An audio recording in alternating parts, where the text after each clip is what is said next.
예, 이제 두 번째 시간 들어갑니다. 두 번째 시간은 29절부터 시작합니다.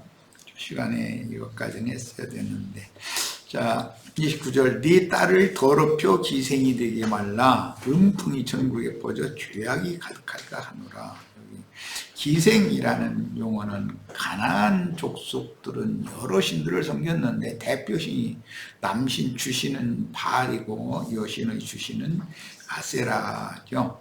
아스타롯이라고 하는 그런 신인데, 그런 신을 섬기는 데는 남자 사제만 있었던 것이 아니라 여사제들이 있었어요. 예수님의 족보에도 그 가나안 족속 여사제 중 한 사람이 들어있죠. 누구? 라합. 예, 맞아요. 라합이에요. 유다파의 살문과 혼인을 해서 보아스를 낳았죠. 참 그런 거 보면은 예수님 집안이 좋은 집안이 아니고 기생 집안이야 또. 근데 그거 빼버려야 되는데 올려놨어.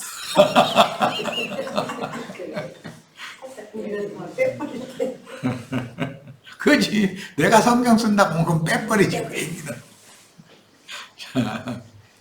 전도를 통해서 얻은 영혼들에게 육신에 속한 다른 교훈들을 가르쳐 세속화되고 더러운 영과 천연적으로 선하고 인간적으로 좋은 사람이 되어 혼적인 종교인이 되므로 이 세상 모든 잡신을 그 마음에 받아 우상숭배자가 되도록 가르치지 말라라는 뜻인데, 오늘날 세속교계의 현실은 남창들과 기생들의 집인 귀신들의 처소가 되어버렸습니다. 이게 계시록 18장에 나오는 말씀이죠. 큰 음력 일곱 머리들은 그 남창이죠. 세상에서도 그 창녀촌 기둥서방 놈들이 있거든, 그 깡패들. 그게 이제 세상 정권적으로는 그 포악한 정치 지도자들이 그게 그런 남창들의 비유가 되고, 종교적으로는 세속교계의 육적인 기득권자들에게 남창들로 비유가 되는 거죠. 그런데 딸이 성전의 우상신전의 요사제가 되게 하는 거는 그것은 이제 가난안 족속들, 좋은 말로 여기서는 이제 기생이 되게 하지 말라 그랬는데 그건 창녀다 이 말이에요. 신전 창녀라고 그러죠. 자, 세속교계의 이런 무지와 악습이 바탕이 되어 나름의 부분적인 진리를 운함용하여 포교함으로 모든 맹신자들에게 결국은 자칭 나는 그러다 주장하면서 택하신 자라도 미혹하는 적그리스도 가라지 집단들이 성행하여 어지러운 세상의 멸망을 부추깁니다. 이것은 꼭 오늘날만 이런 자들이 있는 게 아니고 이미 대대로 있었었어요. 오늘날은 소위 주님의 종들이라 자처하는 복수를 행하거나 술수하는, 여기 또 나왔네. 여러 번을 읽어도 꼭 그러네.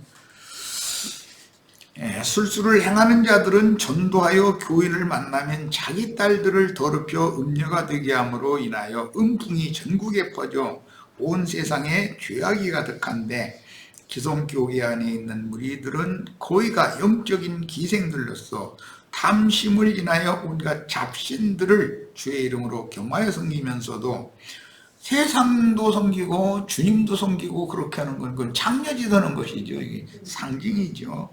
자신들은 우상숭배와 아무 상관이 없다고 그러지만 사실은 그게 간음을 행하는 음녀들이 짓거리라는 거죠. 자, 이제 30절로 갑니다. 내 안식일을 지키고 내 성소를 공경하라 하시면 앞의 19장 3절에서 너희 각 사람은 부모를 경외하고 나의 안식일을 지키라고 하신 말씀을 구체적으로 다시 지시한 내용입니다. 이미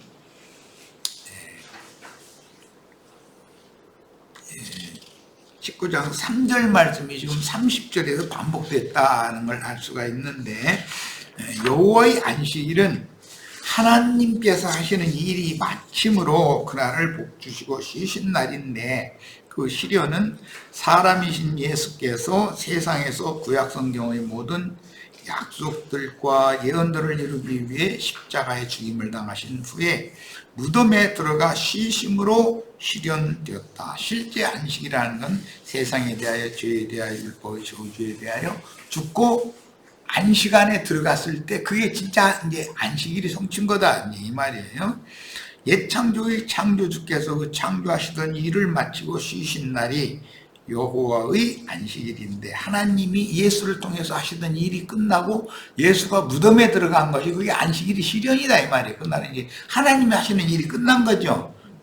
내 아버지께서 지금까지 일하시니 나도 일한다 하셨던 그 예수님이 하시던 일이 맞춰진 건 십자가에 죽는 거였었고, 무덤에 장사되면 그건 안식일이다 이거예요. 그래서 요한복음에 보면 준비일, 준비일, 안식일, 안식 후 첫날, 사흘길이라는 것을 이렇게 설명을 해놨죠. 구속을 이룬 그리스도께서 그 영이 되어 제자들에게 재림하여 전도자로 파송하여 얻은 신자들을 모아 교회에서 진리 말씀으로 양육한 올익은 곡식 추수와 같으면 어린 양께서 신부와 함께 영원한 안식처인 거룩한 성 새 예루살렘에 들어가야만 새 창조의 일이 끝나고 세상 나라는 주와 그 그리스도의 나라가 되는 것입니다. 아담에게 주신 배필이 지어지고 만들어진 날은 하나님의 창조일이 맞춰진 날이며, 그 아담의 배필을 짓기 위해서는 아담을 깊이 잠들게 했다고 했는데 그 예수님이 죽음을 상징한 것이었다는 거예요. 그녀는 아담의 안식처인데, 이는 예수 그리스도께서 세운 주님의 교회는 현세에 회복된 에덴 동산의 실체이며, 성령이 주신 주님은 영광스러운 교회 안에서 자기 일을 마치고 주의 품에 데려감을 받은 성도들과 함께 음부 낙원에서 쉬십니다. 그러니까 예수님의 옆구리에서 나온 피와 물로 하나님이 새로 지은 구속하신 성도들을 모아서 교회로 세우고 주님과 교회가 합하여 한 몸이 되면 그게 안식이다 이게. 주님이 당신이 하실 일을 마치고 쉬는 것은 주님과 교회가 조합하여 한 영이 되고 한 마음이 되는 상태를 말한다. 이런 것을 알 수가 있어요.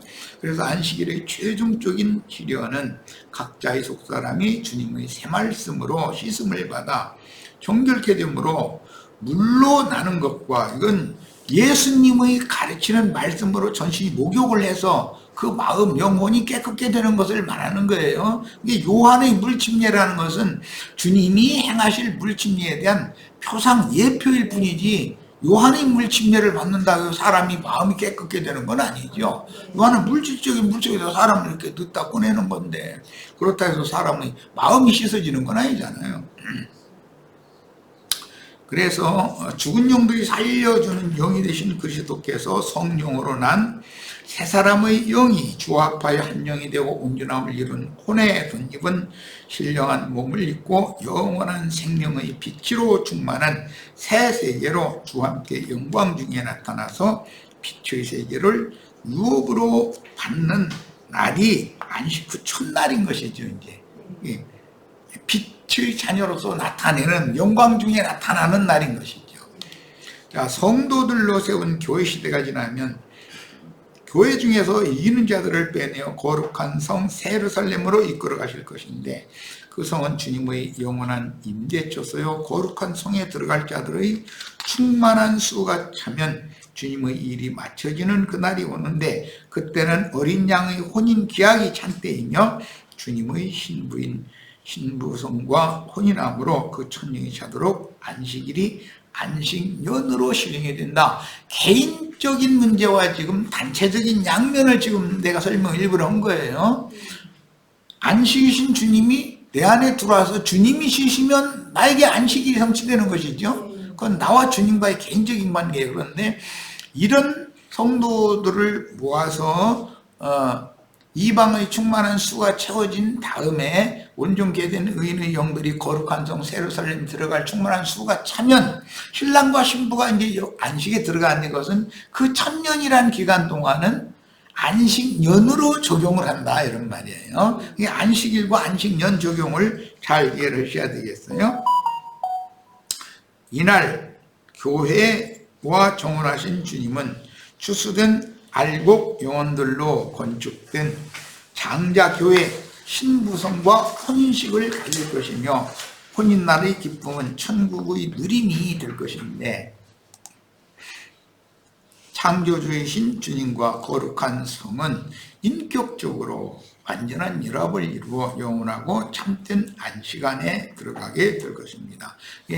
안식일이 안식년으로 확정되는 것, 양면을 설명을 했어요. 개인적으로 안식의 주인이신 주님이 내 안에 들어와서 여기서 쉬시면 안식일이 실현이 되는 거예요. 하나님의 일이 나를 통해서 끝이 맞춰진 거니까.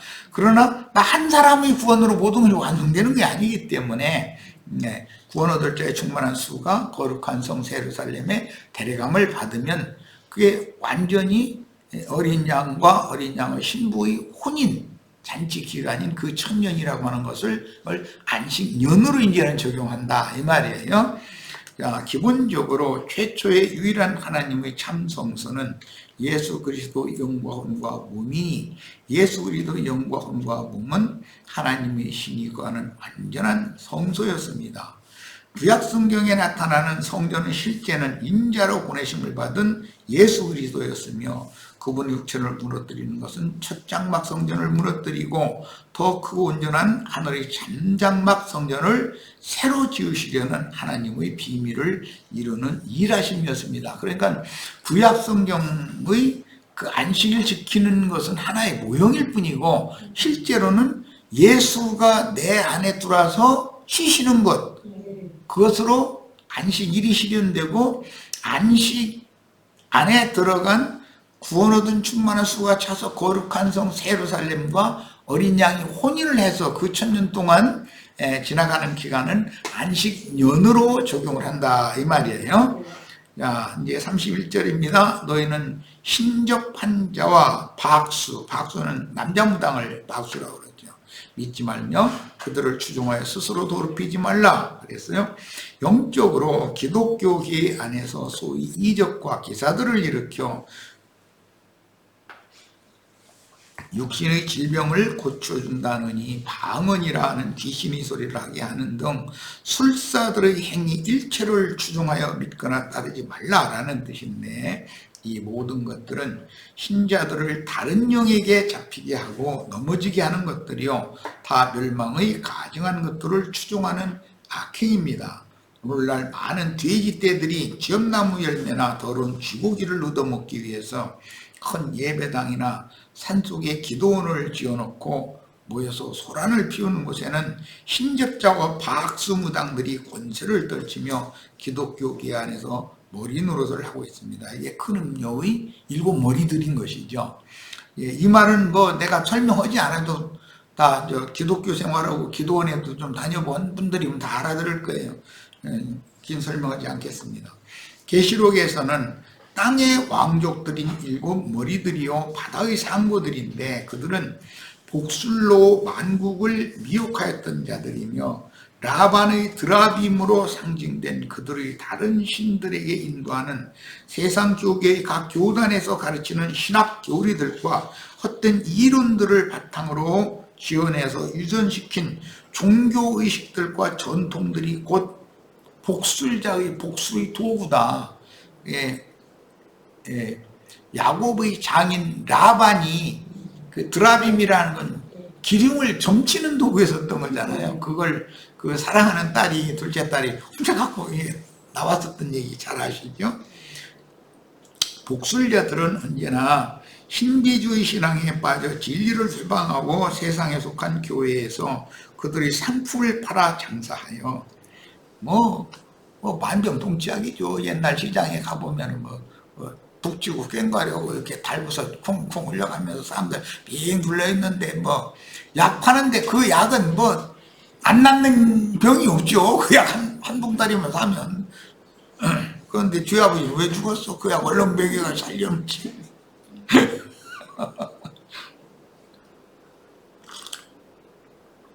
그렇게 어둡고 어리석은 시절이 있었죠. 지금 같은 그런 사람들이 있으면 의료법 위반을 해서 당장 경찰한테 체포당해가지고서 징역 가죠.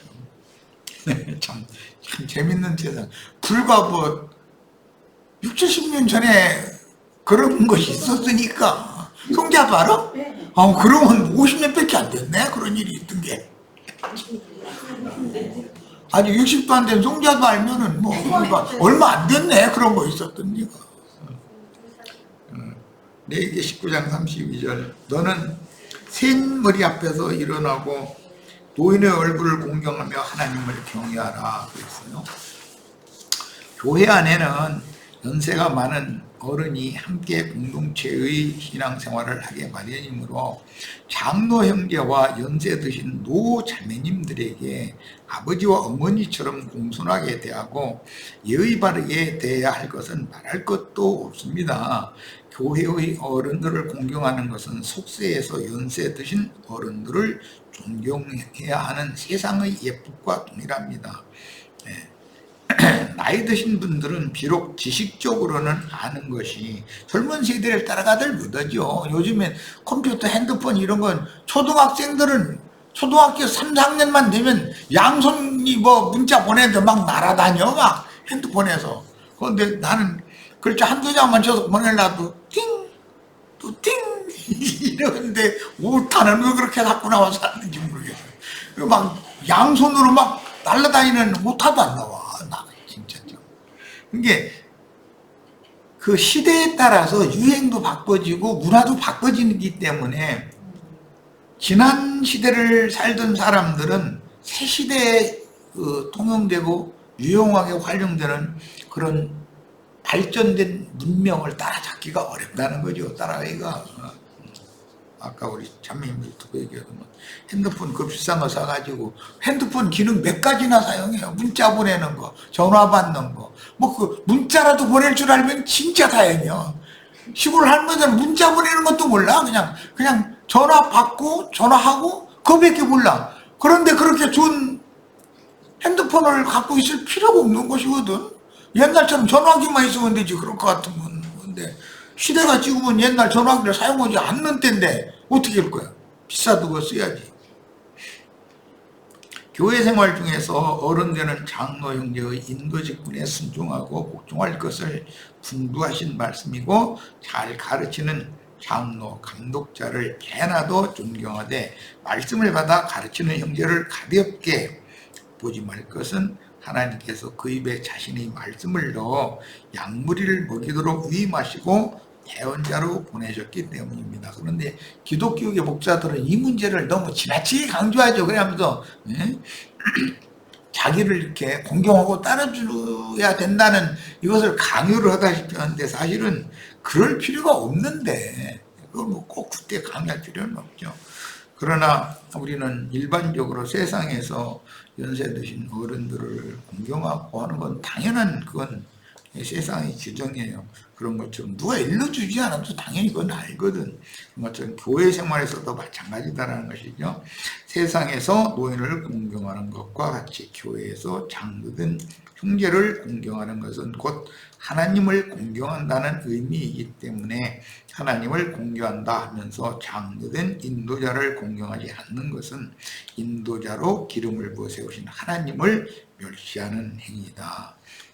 욥기에 보면 뭐 욥이 어느 성읍이나 어떤 마을에 나타나면 젊은이들이 다 일어났다 이런 말씀이 나오죠. 그건 너무 당연한 거예요. 그게. 자, 이번에는 33절, 34절입니다. 너희 땅에 함께 거하는 타국인을 학대하지 말고 자기같이 사랑할 것은 너희도 애굽 땅에서 객이 되었었기 때문이라 라고 하셨습니다. 이는 하나님의 약속이나 기업에 참여할 소망도 없이 고통스러운 인생을 허무하게 살다가 바람같이 사라지는 이방 민족들을 아껴서 그들의 영혼을 불쌍히 여기라 하는 뜻인데, 주님은 사도들에게 모든 민족의 땅끝까지 나가서 나의 제자가 되어 전도를 해라 이렇게 말씀을 하셨죠. 그리고 주님은 온 땅에 주님의 교회들을 각 성마다 세우게 하고 주님께서 제자들을 가르친 것을 교회를 세운 다음에 교회에 모인 양무리들에게 그걸 가르쳐라 그랬어요. 선민들도 하나님의 징계를 받아 애굽에서 포로 생활을 할 때는 하나님도 없고 하나님의 약속이나 영원한 기업에 대한 소망이 없이 고달픈 인생을 살아야 했는데 그때는 선민들도 이방인의 땅에서 나그네로 살면서 영원히 거할 안식의 기업이 없는 이방인들과 같은 처지였음을 상기시키시고 하나님 없이 사는 인생들의 영혼의 곤고함을 불쌍히 여기라는 분부입니다. 이건 뭐 다른 설명하지 않아도 다 알아들으실 수 있는 문제죠. 이 세상에서 별것을 다 가지고 살아도 하나님 보시기에는 잠시 잠깐 길어야 70이나 80 뭐 이렇게 뭐 지금은 100세수 시대라고 하지만 그냥 그렇게 100살을 살아도 어차피 나그네지. 어차피 왔다가 가야 떠나야 되는 일인데 믿는 이들의 모임인 각 성에 세워진 주님의 몸인 교회 생활하다 보면 불신자들이 전도를 받아 세상 사람들의 정신을 그대로 갖고 교회 모임에 참여할 수가 있는데 그들을 이방인이라고 비방하며 학대하거나 외면하지 말고 인내를 갖고 복음을 잘 전가하고 가르쳐야 되는 거죠. 이제 이방 사람들을 세상 사람들한테 전도해서 교회로 왔다 해가지고 사람이 완전히 하나님 나라의 영과 정신으로 단번에 딱 바꾸지는 것이 절대 아니기 때문에 부지런히 가르쳐야죠. 이제 그 다음부터는 남으면 가르치는 거예요. 무조건 하고. 자, 이제 35절 36절 갑니다. 여기는 도량 형기, 계량 형기를 공평한 도량 형기를 써라 이렇게 율법이 정했어요. 너희는 재판에든지 도량형에든지 불의를 행치 말고 공평한 저울과 공평한 추와 공평한 에바와 공평한 흰을 사용하라. 나는 너희를 인도하여 애굽 땅에서 나오게 한 너희 하나님 여호와니라 그랬어요. 신명기 25장 13절로 16절에 너는 주머니에 같지 않은 그러니까 똑같지 않은 저울추를 2개를 가지고 다니면서 필요대로 장난질 쳐서 이득을 취하지 말라는 이제 이런 거죠. 그 다음에 오직 10분 공정한 저울추를 두며 10분 공정한 대를 둘 것이라. 그리하면 네 하나님 여호와께서 네게 주시는 땅에서 네 날이 장관이라. 그래서 히브리인들은 성전에서 자든지 어떤 되든지 또는 어떤 물로 되어 있는 거, 기름 이런 걸 또 되는 그런 기구든지 모든 것들의 기준이 되는 것은 성소에서 그걸 보관을 했었죠. 세속의 것과 다를 수가 있었어요. 그러나 법적으로는 성소에서 사용하는 것과 똑같은 걸로 너희 장사해라 이 말이거든요. 그런데 장사꾼들은 이득을 조금이라도 더 남기려고 그걸 자꾸 이제 눈속임 한다 이 말인 건데 아모스 8장 에스겔 45장 9절로 12절입니다. 나 주 여호와가 말하노라.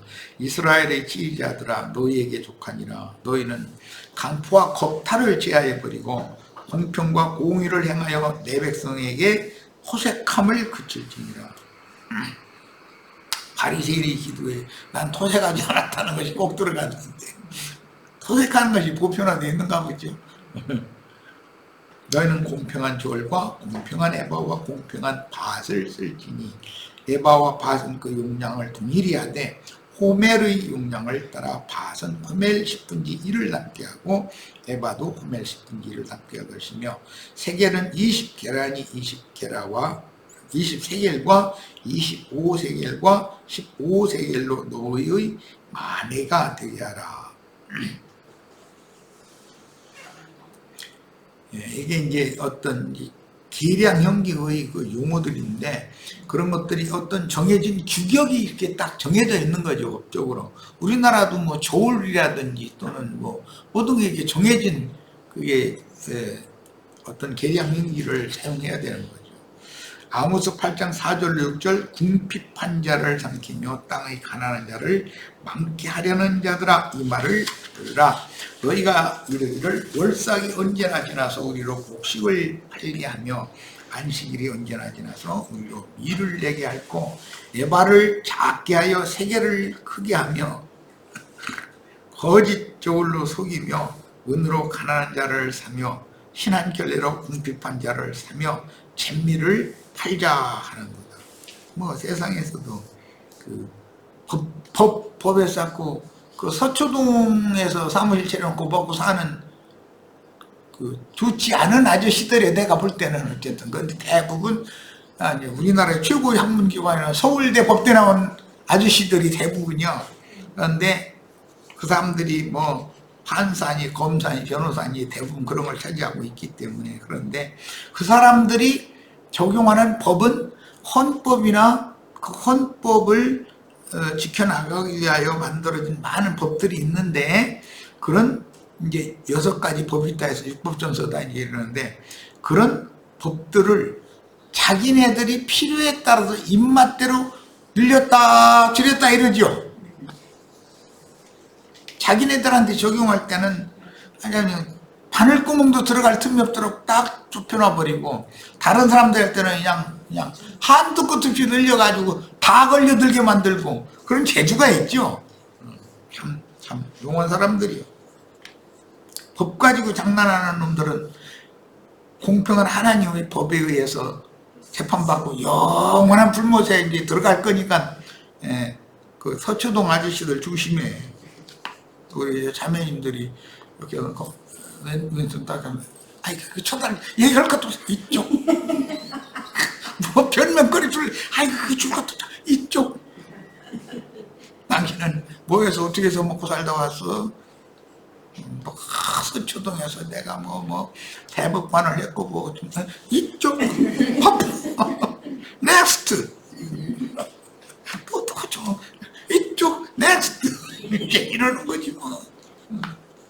아니 그렇게 당하지 말고 이제라도 정말로 이런 말씀을 잘 깨달으셔야 되겠어요. 그런데 세상 나라에서만 그러는 게 아니라 교회에서 말씀 가르친다는 사람들이 하나님의 말씀이 절대적인 법이고 이제 절대적인 그런 권위가 있는 법칙인 건데 이것을 적용을 할 때 자기에게는 아주 관대하게 적용하고 다른 사람에게는 바늘 틈도 들어갈 틈도 안 주고 이렇게 하는 경우가 너무 많은 거죠. 그럼 이제 그렇게 하던 사람들은 이렇게 얼굴 쳐다보고 저 사람 내가 아는데 어디서 뭔 짓 했는데 아이 길게 설명할 거다. 왼쪽? 그 뭐 시간 걸릴 필요가 뭐 있을까 했는 뭐. 악인의 집에 오히려 불의한 재물이 있느냐 축소시킨 가증한 에바가 있느냐 내가 만일 부정한 저울을 썼거나 주머니에 거짓 저울줄을 두었으면 깨끗하겠느냐 그 부자들은 강포가 가득하였고 그 거민들은 거짓말을 하나니 그 혀가 입에서 괴사하도다. 그러므로 나도 너를 쳐서 중이 상하게 했으며 내 죄를 인하여 너를 적막하게 하였나니 네가 먹으나 배부르지 못하고 속이 항상 빌 것이며 이런 말씀 현실에서도 이루어져. 서초동 그 아저씨들 이 아저씨들은 그렇게 드리라 하고 그렇게 해서 하고도 이 감사하다고 고맙다고 나는 이제 충만하다고 됐다고 그런 사람이 없는가 봐 아마. 있으면 그 서초동 그 건물마다 무슨 법률 사무소 이런 것이 그렇게 판치고 그럴 일이 없죠. 그만큼 또 법률을 위반한 사람도 많으니까 사람들이 먹고 사는 거고 또.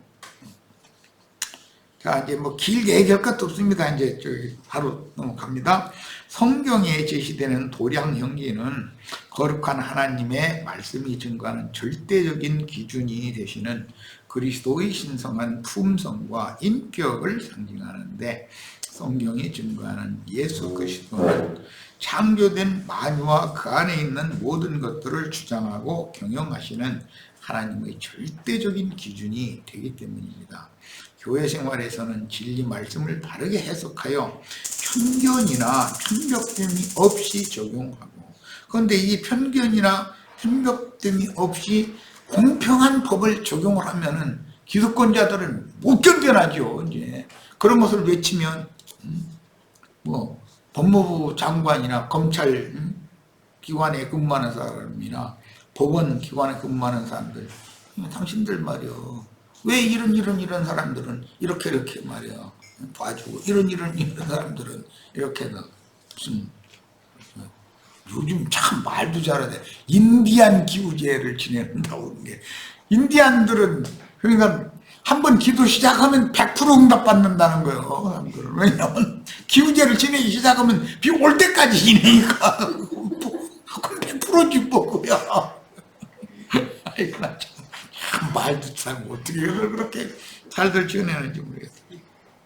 그 사람 어떤 사람 찍었으면 그 사람 범죄와 흠결과 허물을 찾아내가지고 법으로 걸어서 고발을 건이 나올 때까지 털어대는 거야. 그냥 날마다 오라 해가지고 족치고 또 오라 막 날마다 뭐 이것도 조사하고 이제 하다 본인 거 조사해서 안 되면 자식들 거 마누라 거 뭐 이제 3, 4천 거 뭐 그냥 싹 뒤지니까 이제 견디다 아이 나 잡아 넣어버려 이제 이렇게 되게 만드는 거지 이제.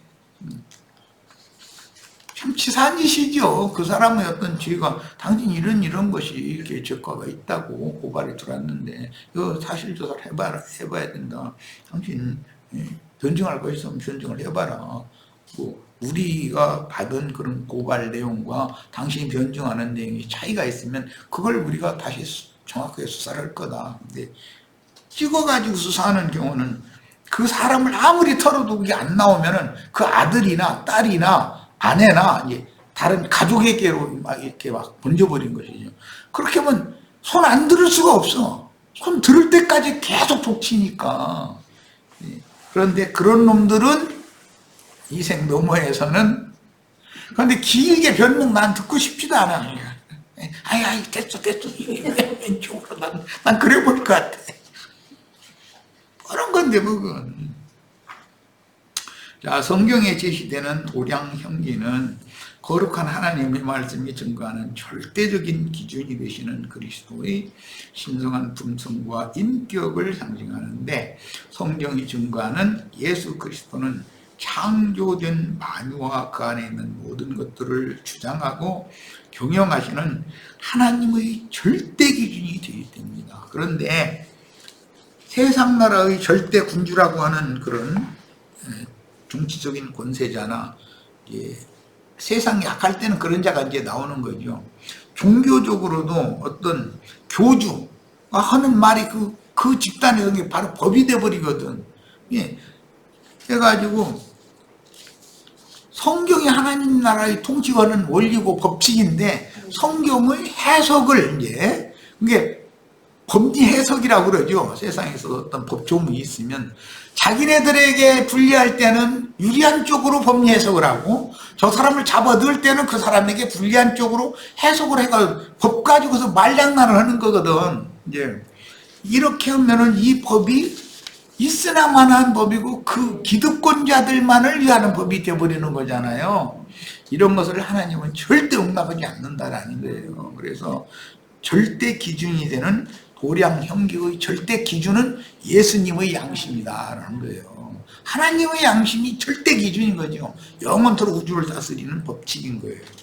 그러니까 교회 생활에서는 진리 말씀을 바르게 해석하여 편견이나 편벽됨 없이 적용하고 모든 것을 진리 말씀에 그 기준을 두어서 교회 생활을 실행해야 하는데, 가령 가르치는 자가 자기에게 유리한 말씀만 가려내어 신자들에게서 이야 이 사람들 11조 헌물 받는 성경 구절은 성경에 있는 걸 그렇게 쫙쫙 다 찾아내는 거 보면은 이야 인디안 기우제 진짜 잘 지내. 내가 보면 이야 이 사람들 대단하다. 그런데 그 해석을 성경의 의도대로 해석을 하는 게 아니죠. 자기네들에게 유리하게 해석을 하지.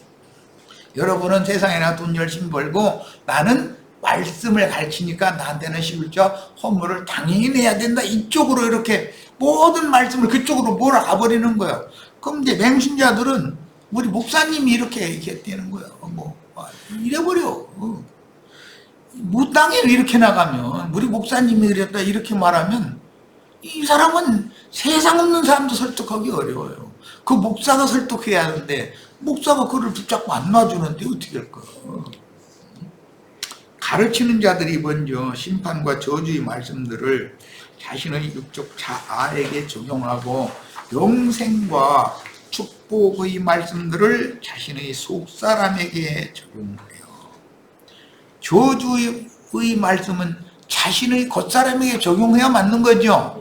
나의 육체 겉사람은 저주의 말씀대로 심판받아서 영원한 불 속에 들어가는 것은 당연한 거예요. 그러니까 미카엘과 루시퍼가 사탄이 모세의 시체를 가지고서 시체를 누가 가져갈 거냐.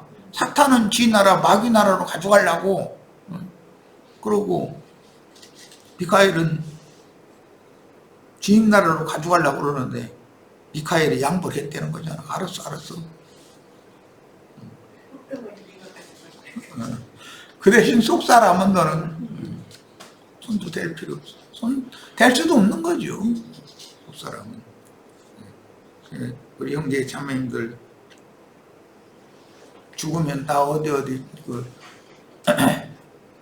우리 선조들이 마련해놓은 그 산반 거기 좋은 데는 양지 바른데 자리 잡아놓은 데는 거기다 좀 묻어줘. 거기서 따뜻한 데 자게 이러시지 말고 양지 바른 곳도 우리나라는 눈 내리면 눈 덮여. 그럼 그때 춥다고 이불 갖다가 덮어달라고 할 거요? 그러니 거시지 말고 육신은 어차피 마귀 밥으로 주도록 정해진 거니까 육신의 몸은 마귀에게 줘버리고 이 생을 떠나기 전에 온전케 된 의인의 영들로서 몸의 구속을 받은 영의 몸을 온전한 영생할 수 있는 새 몸을 덧입고 영광 중에 함께 나타나는 이걸 죽으러셔야 돼. 그 다음에 이는 모든 것들의 척도는 바로 생명과 진리의 말씀이며 예수 그리스도가 모든 도량 형기의 기준이죠. 절대 기준이죠. 육신 내신 예수 그리스도이므로 일상생활 가운데에서 모든 기준을 주 예수의 인생과 주님의 사역에 맞추어 생각하고 생활의 도구로 사용하라는 뜻입니다. 그분의 신성한 성품에서 나오는 인격의 길이 넓이 높이 분량은 이스라엘의 일상생활에서 사용하는 도량형의 기준이 되는 것이며 교회는 모든 것을 그리스도의 인생과 사역에 표대를 맞추어 살아야만 하나님의 의를 이룰 수 있다라는 뜻이니 레위기 19장 37절에는 주님의 모든 규례와 법도를 지켜 행하라 라고 분부를 하셨어요. 이 말은 주님의 모든 규례와 법도라는 것이 하나님이 정해놓은 도량 형기의 실제인 것이죠. 그걸 벗어나면 안 되는 거예요. 이 말씀에 관하여 주님의 새 계명을 언급할 때 다루었듯이 주님께서 제자들을 사랑하신 같이 우리가 서로 사랑하는 무리로 건축되고 주님 앞에서 서로 권면하고 씻어 온전한 자로 세움을 입는 것이 곧 주님의 규례와 법도를 다 지켜서 율법의 모든 요구를 이루는 진실한 신앙인들의 교회 생활입니다. 이것이 이제 마지막 단락의 도량형 기준, 성소에서 사용하는 정해진 도량형 기만을 써라. 이렇게 율법에 정해진 것은 그리스도가 우주를 통치하는 절대 법의 기준이다. 거기에 맞춰야지 사람의 양심, 각자의 양심의 기준을 맞추면은 지가 신이라는 뜻이 되기 때문에 이거는 무상이 되는 것이고 또 사람 각자의 양심에 따라서 법을 자기 유리한 대로 해석을 하고 집행을 하다 보니까 세상에 그 법 가지고 장난하는 사람들 고무줄법 늘렸다 줄였다 이 짓을 할 수 있는 건데 이런 것이 세상 나라의 그런 불의와 불법이 종교계, 기독교계의 목사들도 영적으로 그 짓을 한다는 거예요. 무슨 11조 헌물 얘기만 나오면 여러분은 내야 되고 나는 받아야 되고 이런 쪽으로 그렇게 되지가 않은데도 그 말씀에는 좀 이런 걸 보면 너무 놀랍죠. 이 정도에서 오늘 집회 모두 마치도록 하겠습니다. 마칩니다.